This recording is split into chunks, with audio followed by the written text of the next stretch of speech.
So I'll begin by just saying in general that the contract between the creator and the audience in storytelling is a fascinating subject.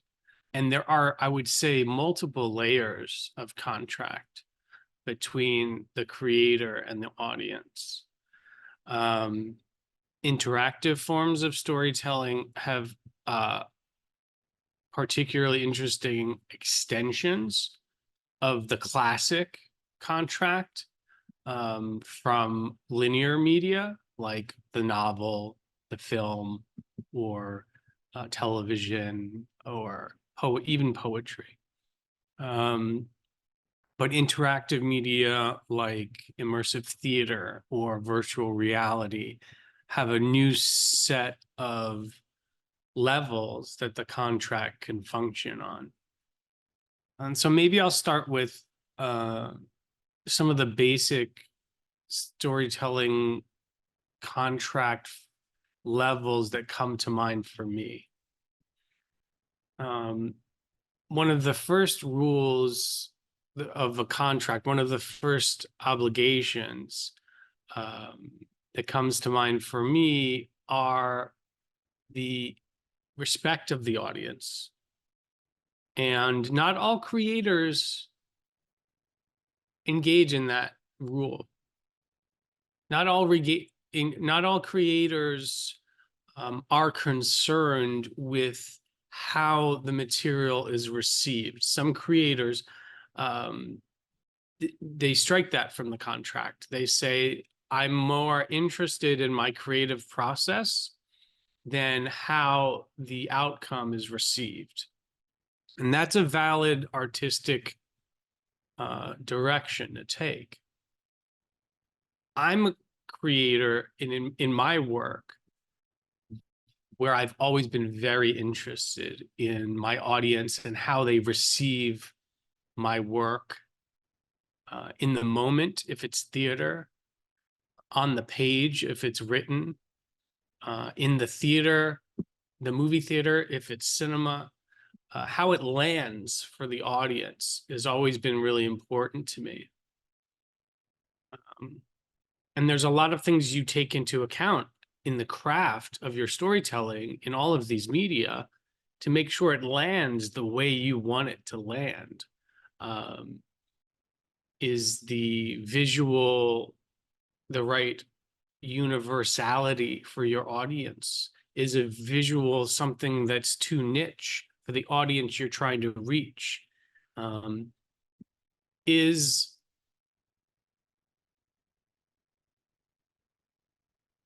the language, let's start with the language.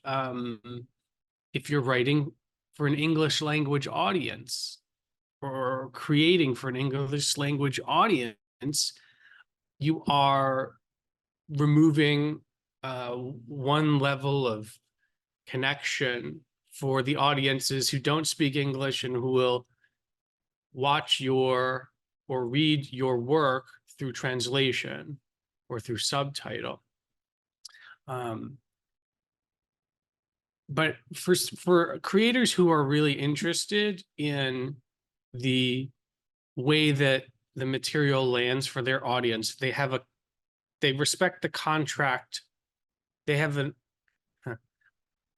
For creators who are really interested in how the material lands with their audience, they include in their contract with the audience a certain amount of respect that they are going to try to communicate with their audience.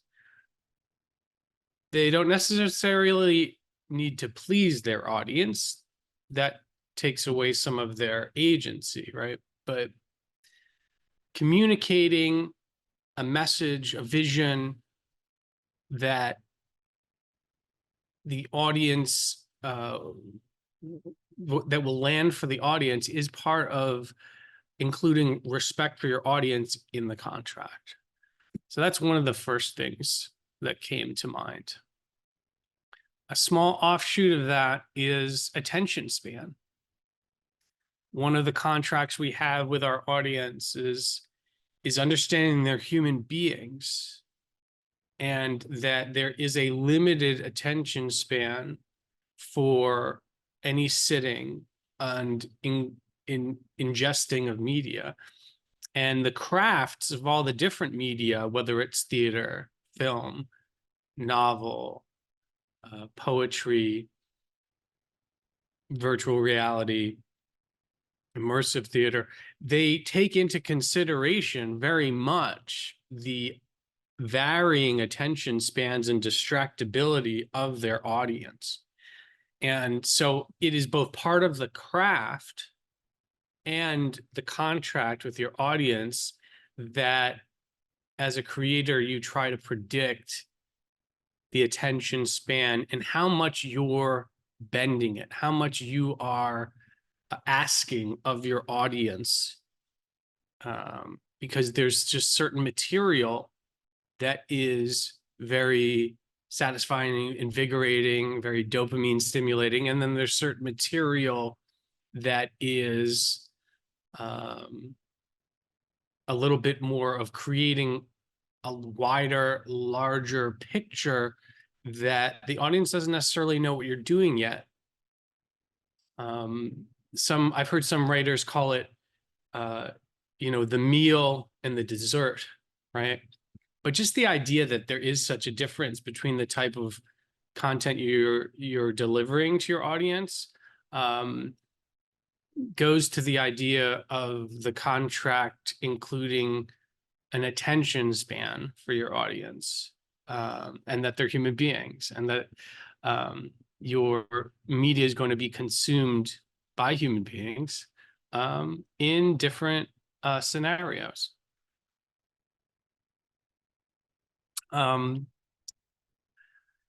So next on my list of contract, is it okay if I just go through my list at this point?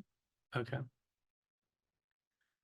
The next thing that comes to mind for me is, now we're sort of getting into the craft of storytelling. The next thing that comes to mind for me in the contract is,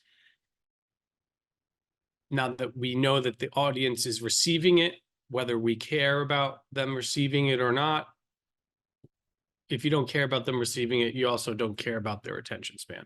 But if I, as a creator, care about them receiving it because I have respect for the audience and I care about their attention span, the next thing is the contract of entertainment versus conveying an idea or dogma or simply an image of some kind that you feel like communicating or expressing. There's no artist who doesn't have a message or an ideology or an interesting morsel of the human condition that they're trying to convey. That's one of the definitions of an artist. But many of us or early creators, it's a temptation to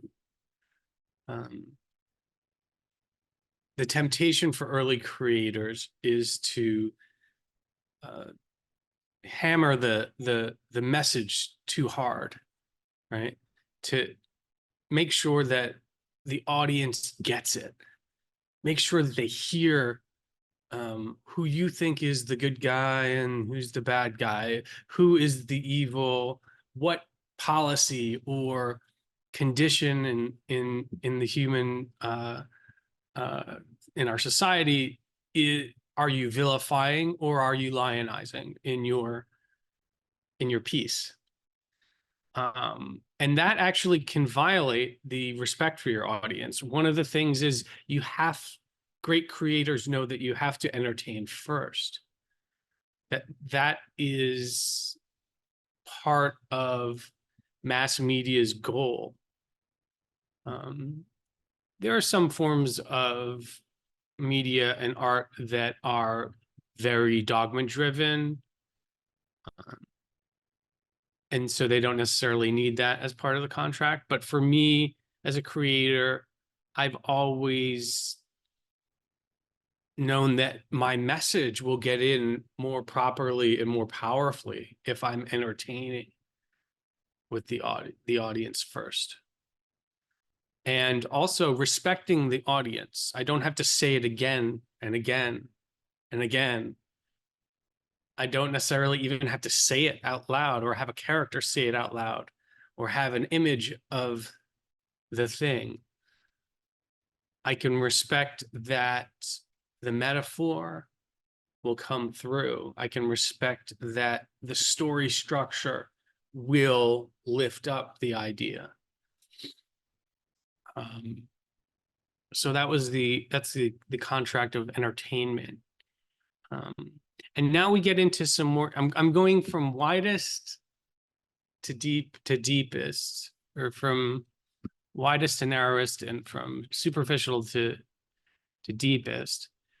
The contract of the genre is an interesting one. So, in order to organize storytelling and media, whether it's your Netflix queue or it's your independent film theater trying to organize their schedule for the month, the commercial part of the film industry or the book industry or any of the media industries will sort stories into genres. That's not super helpful, actually, to the creator. The way that the industries use genre. What is important about genre to the creator and the audience is the history of great and popular stories and great artists in the genre, how they create the conventions of the genre. So part of the contract is the genre conventions, which are a shared language, shared history of stories in this genre, whether it's film noir mystery, whether it's action adventure, whether it's the epic, whether it's the romantic comedy. There is a history in the story genre that the audience has a shared language with the creator. And so one of the things good artists do is familiarize themselves with the genre. In fact, I teach my students to master their genres as they're writing in them, not as a straitjacket, but as respect for the artists who came before you, who've struggled with the same story problems that you will be struggling with, and in fact have solved. They may have some great answers for the story problems you are going to struggle with. And you may not have to reinvent the wheel. You can choose to use their convention. You can choose to ignore their convention, but then you must realize that your audience is aware of the convention and you can use that to tell your story. So you can use conventions to tell your story, or you can go against conventions to surprise your audience. But the conventions nonetheless are something you should not be ignorant of. And in fact, great artists will combine genre conventions from multiple genres, borrow them, adapt them. They're malleable, change them, transpose them. And hopefully, if you're writing in a genre that's popular, if you're creating in a genre that people know, you're going to try to innovate on those conventions for the future as well. But you can count on your audience's history with the genre as part of the contract. And in a sense, you owe them, if you know that if you're using the conventions of a genre in your story, you are signaling that you are in this genre artistically, not commercially. Artistically, you're in this genre. And if you start using those conventions, you're telling your audience, this is where we are. And so it's a shorthand for how we're going to continue. And so that contract can get built. Also, you can tell your audience you're in that genre and then break off from it as well as a counterpoint, but it's intentional. It's not by accident, right? And that's, I think, really important, that when we're talking about story genres, that they be understood, and that your innovations in them and your genre bends are all intentional. Let's see. So now we're at the story level. Let me take this here.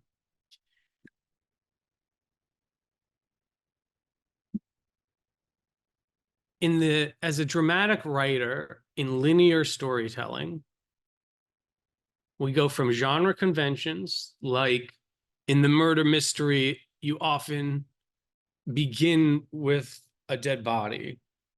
In the murder mystery, there's often a companion who turns out to be someone who stabs you in the back. There are plenty of conventions in all the different genres of storytelling. But once you get even further layered into your scene work, scene by scene or chapter by chapter, there is a set of rules for the universe. That's the best phrase I can come up with, that you write into your contract. Often, if you're thinking about story structure, 3-act structure, the first act is where you establish many things about your story, but it's also where you establish the rules of the universe. If you establish rules of the universe, that is, in speculative fiction, for example, if you establish that superheroes can fly, and then somewhere down the line, regular people can fly, and then somewhere down the line, animals can fly, all of a sudden you see the contract you made with your audience about what the rules of the universe are. You're creating chaos in your world, right? You want, in storytelling, we use the word conceit to mean sort of the main premise of your story. And and I've heard it explained that we use the word conceit because we're asking the audience to give us the concession of something fictional, that superheroes can fly. The conceit is this: you will concede, the audience will concede to the creator, yes, superheroes can fly. Aliens exist. Right? So when you create in the first act of your storytelling the contract of the rules of this piece's universe, you are obliged to keep those rules consistent, to make them clear. And then when you break them, because you're an artist, you're allowed to break them. You need to break them within the realm of the story that's been told so far, right? You need to earn the breaking of the rules of the universe that you have told, that you have provided. So that's another contract. And then at the most atomic level, there's something in creative writing called the setup and the payoff. Right? So the idea that if you show an audience, you tease them, if you tease an audience that something will happen, you're obliged to pay it off eventually. Now, the good writer never pays it off the way the audience thought they were going to pay it off. The good creator comes up with a way to give them a surprise, a twist. But nonetheless, they don't leave them hanging. They don't leave threads that were unresolved. That being said, there's certain movements of cinema that are really into ambiguity, certain movements of storytelling that are into ambiguity. There's certain art forms that are very into abstraction, in which case you can set something off without paying it off just for the emotional impact of the moment, just for certainly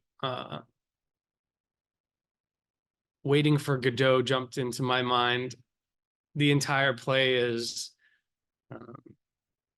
a payoff that never comes, but you end up with your audience thinking about patience and what it is to be a child and what it is to have to entertain yourself, and then specifically really excited about the small things that are happening on stage between these two characters who are absurd.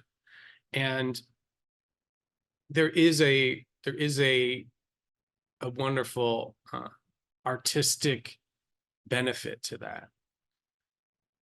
But in traditional linear storytelling, in Western media, the setup and the payoff is a convention and a contract that you make with your audience. There's the old rule that if you show a gun in the first act, the gun has to go off in the second act. I think Chekhov was responsible for popularizing that rule, but what he was saying was that there's a contract with the audience and the creator. So now interactive media. Those are all the contract levels that I could think of for linear media, but interactive media is an interesting problem to solve, particularly for the creator who comes from a linear background. Some of the tools you use to keep your contract with the audience are removed. Let's just think about immersive theater. I cannot, in the same way that a stage play of Chekhov or Shakespeare, I cannot control the tempo of the scenes moving forward. I cannot control the tempo of the delivery of the lines by the actors. I cannot control the lighting to emphasize or de-emphasize a moment. I cannot control the moment in immersive theater. And so we have to have more malleable contracts with the audience, and we have to study the craft of immersive theater to deliver these moments to our audience asynchronously, sort of. Some audiences get the moment now, some audience members get it later, some audience members never get it. So a lot of these contracts, in terms of the detailed storytelling, the linear storytelling, we have to let them go as interactive media creators. And that's hard. Hard to let go of control. I think the genre conventions are still very helpful. I think one of the things I've seen in interactive media is that visuals in immersive theater or virtual reality can be very helpful because it is more abstract, it is less linear. So the visuals you use are more communicative. The music, which itself is an abstract art form, because we hear, it's a miracle how music hits our ear and we hear emotions from it, right? So you can use visuals, costume, music, lighting in more abstract ways to try to keep your contract with your audience, whether it's to entertain them, convey the ideas, respect them, keep their attention span, and to keep the linear storytelling ideas together. When I think of interactive media and setups and payoffs, not everything you see set up in an immersive theater piece are you also going to see it paid off. When I think about the rules of immersive theater story world, I think that those rules are often loose. Same in a virtual reality or a metaverse experience. The rules of the story have to be looser. I think the genre conventions can be very strong. You can pick a genre and you can use those conventions as a universal language for not just an audience sitting in seats, but an audience moving around, experiencing the immersive or interactive story in a different way at different times, but the genre conventions can come through. Obviously, when I'm talking about interactive media, I'm talking about immersive theater, virtual reality, and video games.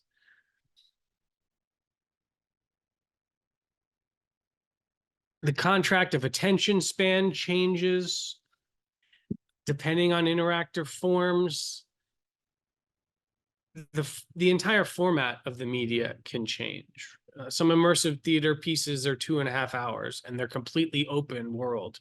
The way video games can have 60 hours of storytelling in them and be completely open world and somewhat abstract with dozens and dozens of side quests. And so